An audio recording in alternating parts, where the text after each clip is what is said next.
At 7:18 on the morning of March 3rd, 1943, Major Paul Gunn leveled his Mitchell bomber so low over the Bismarck Sea that the spray from the wave tops misted the windscreen. The flight manual called for medium-altitude bombing. The Japanese convoy below him made that idea feel like a joke. From up high, bombs missed and ships kept moving. Down here, one mistake meant the airplane would simply disappear into the water. Gunn had not come to this war as a polished bomber commander. He had come as a mechanic and a fixer, one of the men in 5th Air Force, who looked at an aircraft and saw a system you could rewire, rebuild, and forced to do a job it was never designed to do. By early 1943, that mindset had spread through the Southwest Pacific. The targets were Japanese transports and supply ships fast, stubborn lifelines feeding the fight in New Guinea.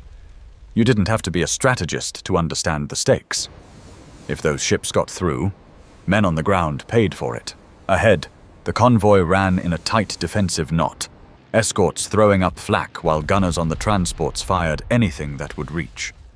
Black bursts popped at mast height, tracers stitched across the approach like red sewing thread.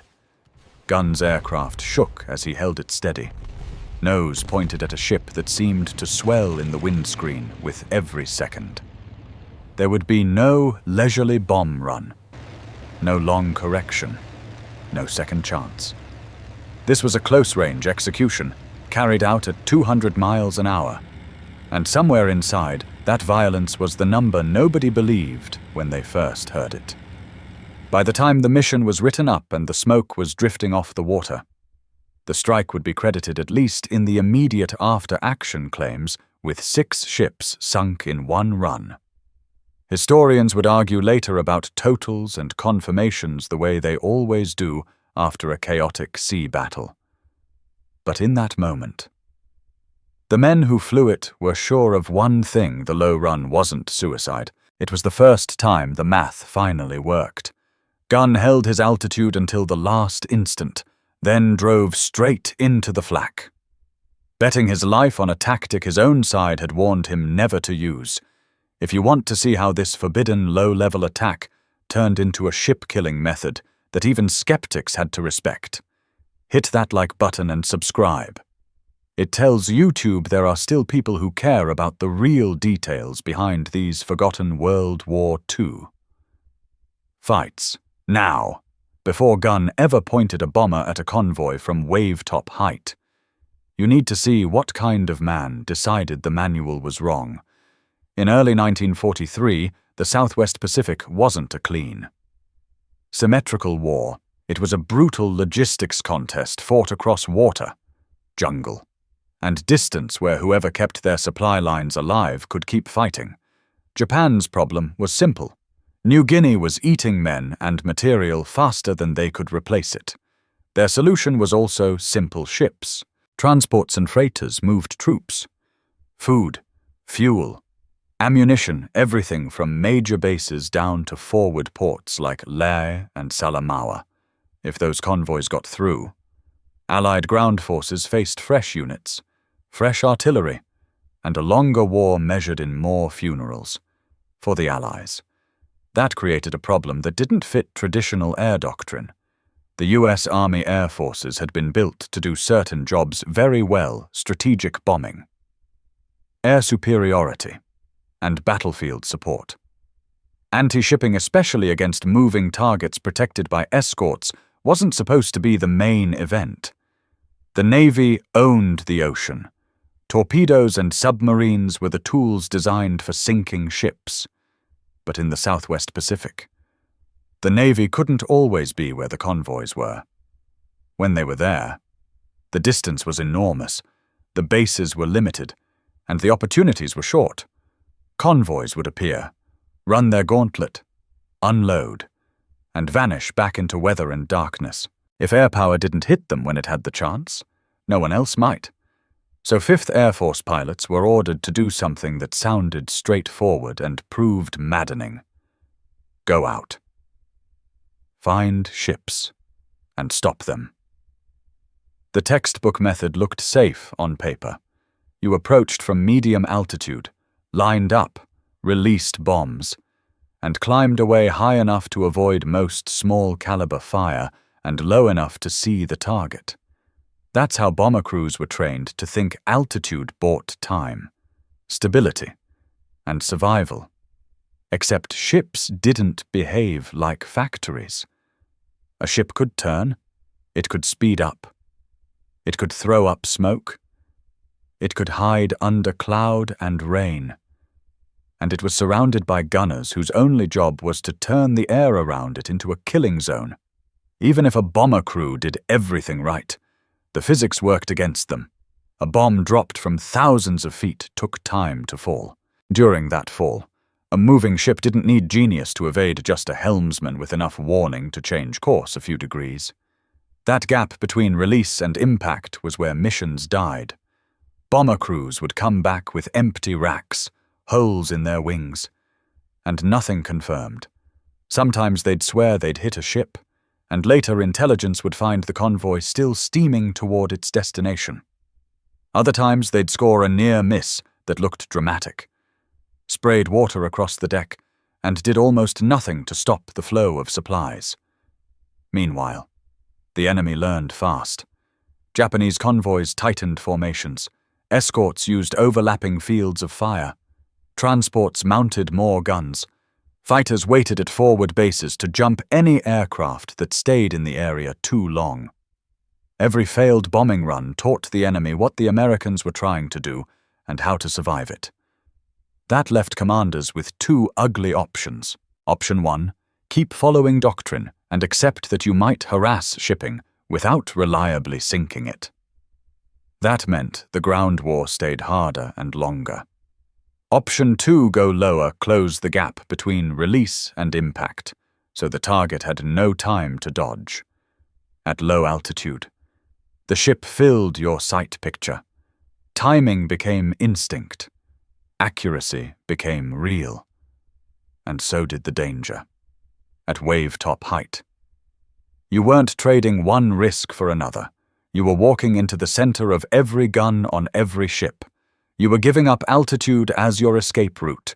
You were forcing pilots to fly a heavy aircraft like a fighter while surrounded by steel masts. Rigging, and spray that could blind you for a half-second, the half-second that kills you. That's why low run was treated like a dirty word. Because it wasn't just a tactic. It was a direct challenge to the idea that survival came from doing things the approved way. And it placed the entire responsibility on the man in the cockpit if it worked. You might change the war if it failed. You didn't just lose a plane, you proved the skeptics right and buried your crew with you. By the time the Japanese convoy appeared in early March 1943, 5th Air Force had a mission and a clock. The ships had to be stopped before they reached port. High-altitude bombing wasn't delivering the certainty the situation demanded. So Gunn did what mechanics do when a system keeps failing.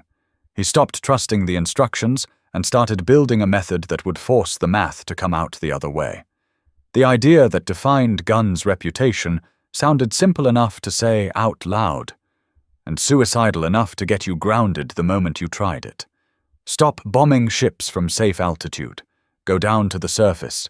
Come in so low the target fills the windscreen. So close the ship can't turn away in the time it takes your bomb to fall. Trade textbook safety for point-blank certainty. In a clean training environment. The doctrine made sense. Medium altitude gave you time to stabilize the run, correct drift, and keep distance from light anti-aircraft fire, but in the Southwest Pacific. Gunn had watched the same pattern repeat. A bomber formation would come in high. The convoy would see them early. Ships would zigzag, smoke would pour out, flak would rise to meet them, and the bombs would walk into the ocean. Crews flew perfect geometry and came home with nothing confirmed, while the enemy's supply line kept feeding the fight. Gunn's answer was to remove the enemy's biggest advantage, time. If a transport only had a second or two between incoming and impact, it couldn't dodge.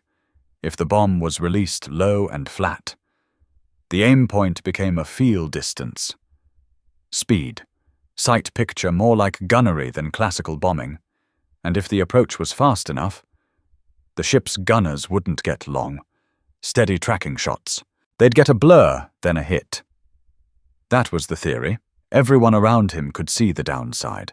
At wave-top height, you were inside every gun on every ship.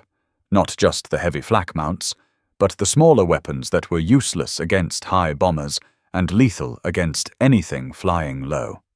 One lucky burst could take out an engine. One hit in the cockpit could end a crew in an instant, if the pilot misjudged by a few feet. The airplane didn't crash. It vanished. Water doesn't forgive.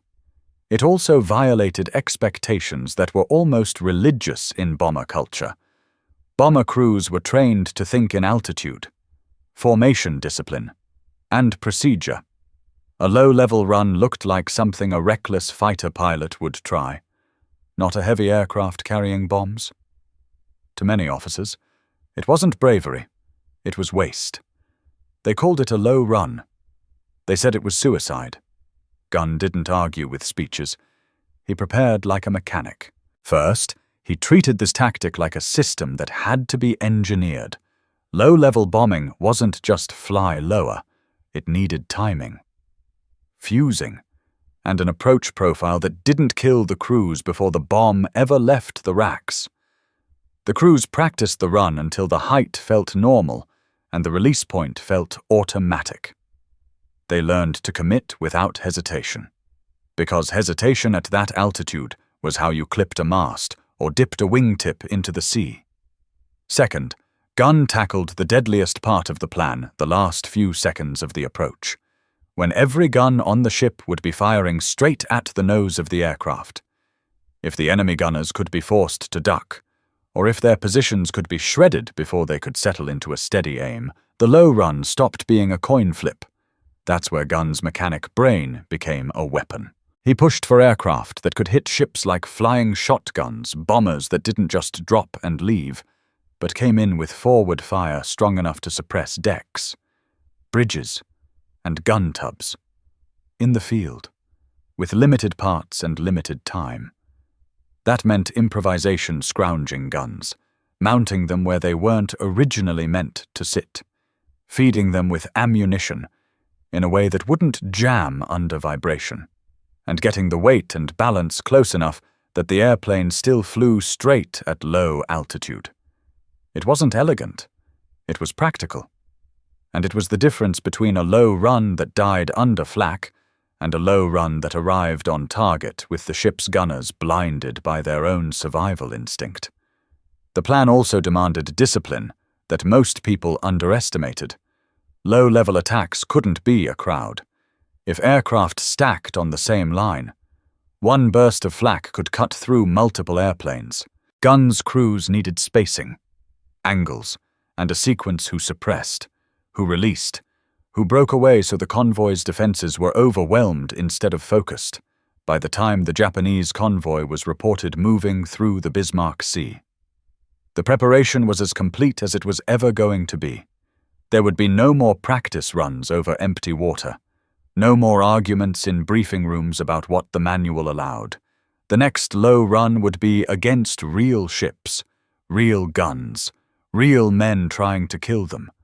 And once they launched, there was only one way to find out whether suicide was just a word people used when they were afraid of being wrong. From a distance, the Japanese convoy didn't look like a cinematic target. It looked like a smear of dark shapes moving across grey water low to the sea, half swallowed by weather that kept opening and closing like a shutter. But every crew in 5th Air Force understood what those shapes meant. Each transport carried the things that kept Japan's ground war alive in New Guinea: food, fuel, ammunition, replacements. If they reached port, Allied soldiers on the ground would pay for it hill by hill, patrol by patrol, casualty list by casualty list. The strike formation headed out over open water with a strange kind of calm. It wasn't excitement. It wasn't fear. It felt like the start of a dangerous job everyone had rehearsed enough times that emotions had been pushed to the back of the cockpit. The talk on the intercom wasn't inspirational. It was technical altitude. Speed, approach lane, spacing, release cues, breakaway direction. Gunn had taken something other men dismissed as recklessness and turned it into a procedure. Because at wave-top height, you don't survive on courage. You survive on timing. When the convoy finally came into full view, the Japanese reaction was immediate and disciplined. Anti-aircraft fire began early. Not because every gunner could aim perfectly at the first sight of aircraft, but because they understood probability. Put enough lead in the air, and sooner or later the sky pays you back. Tracer streams climbed in red ropes. Black flak bursts bloomed at the attacker's level, not below them. From medium altitude, you can treat that as background danger. At mast height, it becomes personal. The fire isn't around you. It's in your face. Phase 1 did not begin as a mass dive, a crowd sprinting straight into the same killing zone. Gunn didn't want the convoy's gunners to find one predictable line and pour everything into it. The first move was separation lanes and angles. Low-level anti-shipping only works if you force the defense to do too many things at once, track targets coming from multiple directions. Swing guns off one attacker to engage another. Lose rhythm. Lose timing. A gun crew that can settle into a steady lead is deadly. A gun crew that has to keep resetting becomes human. Gunn pushed his aircraft down until the ocean stopped feeling like scenery and started feeling like a boundary. At that height, the sea isn't beneath you, it's beside you. Close enough that the aircraft's shadow flickers on the water. Spray kicked up in fine mist. Any pilot knows what that means. A half-second of haze across the windscreen at the wrong moment can kill you. But Gunn held the airplane steady, because steady here wasn't about comfort. It was about turning the release point into something reliable. The whole problem with high-altitude bombing was to time the long fall that gave a ship the chance to dodge. The low run was built to steal that time back. In Gunn's lane. The target swelled fast. Too fast. From a distant shape it became structure bow wave. Bridge, mast, gun tubs. At medium altitude you never see individual men. Down here you do. That's what makes low-level attacks feel brutal. You aren't attacking an abstract target. You're driving straight at something that is actively trying to kill you. The first rounds hit the airframe with a hard, metallic slap, like a hammer on sheet metal. A warning light flickered. Someone in the crew called out damage short. Controlled. The way men speak when they refuse to give panic room to grow. Gunn didn't ask for comfort. He needed one answer. Does the aircraft still hold its line? If it holds the line, the plan continues. If it doesn't, the plan ends immediately. He held the line. The key moment came as a sight picture something Gunn's crews had practiced until it lived in muscle memory. Not a vague close enough. A specific relationship between nose, waterline, and the ship's side. A distance that, if you hesitated for even a heartbeat, turned a hit into an embarrassing splash behind the stern. This was the entire logic of the low run: remove the enemy's time to maneuver, and replace it with your own precision. Gunn called the release. The bombardier dropped. At this altitude, the weapon didn't feel like something you let fall. It felt like something you threw flat and fast, straight into a wall of steel, for a fraction of a second. No one knew. Then the ocean in front of the ship erupted tight against the hull, followed by a flash that didn't look like a near miss. It looked like contact. The transport didn't vanish in a Hollywood fireball. Ships rarely do. But it changed. Its motion faltered. Smoke began to push from a wounded place. Men on deck scattered. In convoy warfare, you don't need an instant sink to score a decisive result. A ship that slows, breaks formation, and starts burning becomes a problem the convoy can't ignore and a target that the next pass can finish. Gunn didn't stay to admire anything. Low-level attacks don't give you the luxury of confirmation. Down here, survival is confirmation. He broke away hard and low, refusing to climb into a clean, predictable escape path that would give every gunner a perfect tracking shot at his tail. Staying near the surface wasn't bravado. It was geometry. The ocean forced awkward angles and shorter tracking windows. It made the defense work for every second of aim. Behind Gunn, other attackers hit their lanes. And that's when the real effect of Phase 1 began to show, not as one big explosion, but as a distortion in the convoy's shape. A damaged ship slowed. The ship behind it had to turn. A ship to the side adjusted to avoid collision. Escorts shifted outward, then inward, trying to cover exposed angles. Convoys survive on rhythm and spacing. The low run attacked that rhythm as much as it attacked steel. The Japanese response was correct, and it came fast. Smoke poured out to obscure sight lines. The volume of fire increased. The tracers became less random and more organized streams that didn't just fill the sky, but started to predict where the attackers had to be if they wanted to make another pass. Gunn saw it immediately. Because it was inevitable, the first run steals surprise. The second run costs blood. If Gunn gave the convoy time to settle, every subsequent approach would become more expensive. Low-level tactics only pay off when they exploit the window before the defense can stabilize. That's why Phase 1 wasn't meant to be a single heroic dive. It was meant to open the door, land real hits, shake the gunners, stretch the formation, force the convoy into reactions that created gaps. And Phase 1 had done exactly that. The convoy wasn't a single disciplined knot anymore. It was a system under stress. There were now spaces where ships had separated. There were angles where escorts had been pulled off their ideal positions. There were moments when gun crews, forced to track multiple attackers, couldn't hold a clean lead on any of them. Those were the conditions Gunn needed to make the next pass count. He turned the formation back in, staying low, staying fast, knowing full well that the Japanese now understood what he was doing. And knowing something else too, if the low run was ever going to stop being a joke and start becoming doctrine. The second pass would have to do more than hit. It would have to break the convoy's ability to function. The second pass is where a clever tactic either becomes a method or becomes a headstone. By the time Gunn brought the formation around, the convoy was no longer surprised. The Japanese gunners had seen the approach profile. They'd watched aircraft skim in low, refuse to climb, and release at a range that made dodging almost meaningless. Now they were doing what disciplined crews always do after the first shock wears off, tightening their timing, stacking their fire, and predicting the lane an attacker had to enter if he wanted a hit. The sky over the convoy looked different now.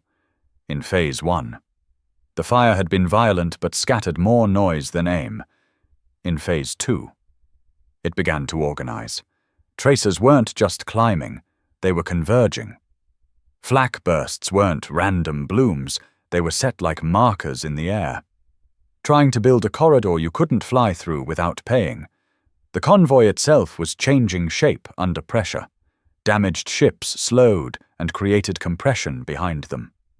Smoke spread unevenly across the formation, thick in some areas and useless in others. Escorts moved aggressively, not just to screen, but to interfere, turning to force attackers into longer, more exposed approaches. It was a smart defense. Because the low run strength was also its weakness at wave-top height, you don't have time to improvise. If the approach is wrong, you can't fix it with altitude. You can only commit or abort. And aborting low and fast can be just as lethal as staying in. Gunn's response wasn't to argue with the situation. It was to adjust the system. He did not bring everyone down the same highway twice. That's what a convoy defense wants. Gunn kept the aircraft low, but changed the geometry, new lanes, new angles, new spacing. The goal was not bravery. The goal was denial, deny the gunners a stable lead. Deny the helmsman a clean dodge window. deny the escorts the ability to predict where the next attacker would appear. As the formation closed again, the ocean returned to being a hard boundary in the cockpit, too close to ignore, too close to forgive. The target area was now a mix of smoke curtains and clear gaps where a ship's silhouette still stood out like a dark block. Those clear gaps were deadly for the convoy. Smoke can hide you from high bombers.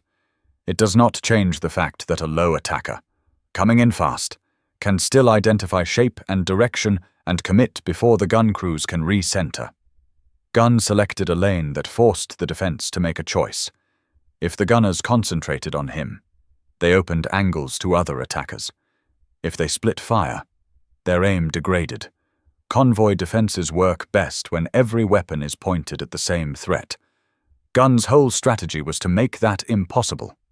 The aircraft took hits on the way in small ones and then harder ones, the kind that make the airframe jump and the crew go quiet for a second. Again, the intercom stayed controlled. There is a particular discipline in low-level flying. You do not waste words. You do not narrate fear. You exchange only information that changes decisions. Gunn's crew called what mattered damage, engine behavior, control response, and Gunn kept the airplane on the rails. The ship in his lane grew in the windscreen until it stopped being a target and became an obstacle with guns. The convoy's fire was now aimed with intent. Tracer streams began to walk toward the nose, trying to intersect the one place Gunn could not move without losing the runner, the line. This was the exact moment the tactic had been designed for. The low run was never supposed to be a solo gamble. It was supposed to be executed in an environment where the defense was overwhelmed, where gun crews were forced to duck, flinch, and reset their aim because other attackers were hitting from other directions and other altitudes. The defense didn't have to be destroyed. It only had to be disrupted for a second. At mast height, 1 second is a lifetime. Gunn held until the release cue snapped into place. Not close. Not about right. The practiced sight picture. The point where physics stopped favoring the ship and started favoring the attacker. Bomb away. At this range, the result didn't take long to reveal itself. The impact was a tight violence against steel, followed by the kind of smoke that doesn't come from a near miss. The transport's forward motion sagged, its wake changed. Its deck became a scene of frantic movement that had nothing to do with fighting back and everything to do with survival. Gunn broke away low, carving a shallow escape that refused to give the gunners the cleanest shot. He didn't climb. He didn't fly straight. He kept the aircraft in the place that made aiming hardest down near the waterline, where spray, speed, and angle steal seconds from gun crews that desperately need stable seconds to kill you. Behind him, the convoy began to lose coherence in a way that is hard to reverse quickly. Damaged ships became anchors, smoke curtains became liabilities, hiding friendly ships from each other as much as hiding them from attackers. Escorts tried to screen, but screening is geometry, and geometry collapses when the formation is broken. This is where the impossible number starts to become plausible, not as a single magical moment, but as a chain reaction. A convoy is not a set of independent targets. It is a system. If you damage one ship in a tight column, you force course changes behind it. If you force course changes, you create gaps. Gaps expose ships that were previously protected. Exposed ships invite more hits. More hits create more disorder. Disorder shortens decision time for the defenders and lengthens it for the attackers, because now the attackers can pick priorities instead of simply taking what they're given. The Japanese tried to stabilize. Some ships increased speed. Others attempted sharp turns to throw off aim. Gunners concentrated fire on the lowest aircraft they could see, because instinct tells you the man closest is the most dangerous. But the more they concentrated, the more they exposed other lanes, and the more smoke they laid, the more they blinded their own coordination. Gunn's people exploited the weakness the way mechanics exploit a failing system, they applied pressure where it caused cascading failure. Some attacked already wounded ships, because a ship that limps into harbor still delivers supplies. A ship that burns out and stops does not. Others went after fresh transports that had become isolated by the convoy's own maneuvers. Escorts turned, trying to shield. But escorts can't be everywhere at once. Every defensive move created a new seam. By the end of the engagement, the ocean around the convoy had become a scattered record of damaged smoke columns. Slowing ships, oil slicks, debris. Some vessels were clearly finished. Others were burning and doomed unless help arrived quickly. And help was the one thing a convoy under air attack could not afford to wait for. From the cockpit, that's the moment it feels unreal. The same low-level approach that had been mocked as a death wish was now producing the outcome Allied commanders had needed for months' transports not reaching New Guinea. Then reality returned in the form of fuel and distance. Aircraft cannot celebrate. They must go home. When the strike turned back, the crews carried two things with them: the physical evidence holes in aluminum, wounded engines, scorched paint, and the psychological proof that mattered even more. They had done the thing people said could not be done without wasting airplanes. They had gone low, taken the risk head-on, and turned accuracy into outcomes. The immediate aftermath was messy, because sea battles in the air always are. Reports came in fast, excited, and sometimes inflated. Crews described ships exploding, rolling, vanishing behind smoke. Intelligence tried to sort probable from confirmed. Commanders wanted numbers that could be briefed upstairs in the hours and days after. Some claims would be adjusted as more information arrived. That doesn't diminish what happened. It just reflects the truth of combat reporting. The first story is rarely the final accounting. But inside 5th Air Force, one conclusion was already locked. The low run worked, not as a stunt, as a repeatable method. A way to close the time window that let ships dodge. A way to force gun crews into panic and interference. A way to turn a moving convoy into a set of isolated problems instead of one defended mass. It didn't eliminate risk, nothing in this theater did. But it converted risk into results. And results are the only argument that changes doctrine. Word moved fast through briefing rooms and maintenance lines. The men who had called wave-top attacks suicide began to talk differently. Not because their courage suddenly improved, but because their math had changed. The war demanded certainty against shipping. Medium-altitude bombing was not delivering certainty. Low-level methods executed with discipline, spacing, and suppression were delivering something close to it. And that's the pivot point of Gunn's story. He wasn't trying to be famous. He was trying to stop ships. He was a mechanic at heart when a system fails. You don't protect the system's pride. You fix the system. By the time the paperwork settled and the crews slept for the first time in what felt like days, the name Low Run no longer meant a joke in the squadron. It meant a tool. It meant a way the enemy had to fear. And it meant that in the next anti-shipping briefing, the manual would no longer be the loudest voice in the room.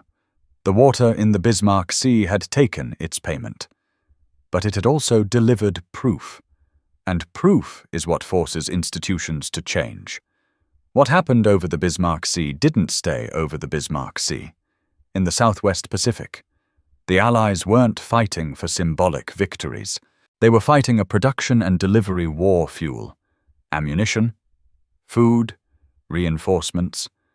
Japanese shipping was the bloodstream. And once 5th Air Force proved that low-level attacks could reliably punish convoys, the strategic math shifted. A ship that can't reach port can't feed a garrison. A garrison that can't be fed becomes a problem Japan has to solve with fewer options and less time. That's why the low run mattered beyond any one mission report or any one disputed number. Even when later reviews argued about what was confirmed versus what was claimed. The operational lesson survived the paperwork. Ships don't dodge well when you deny them time. And gun crews don't aim well when you force them to flinch. Low-level anti-shipping became less of a dare and more of a discipline trained, refined, and repeated with a growing confidence that had been missing when bombers stayed high and hoped. Gunn's real legacy wasn't just nerve. It was the way he pushed airmen to treat doctrine as a tool, not a religion. He had the mind of a mechanic. A system either produces results, or it gets modified. If it keeps failing, you don't defend it with tradition, you replace the weak part.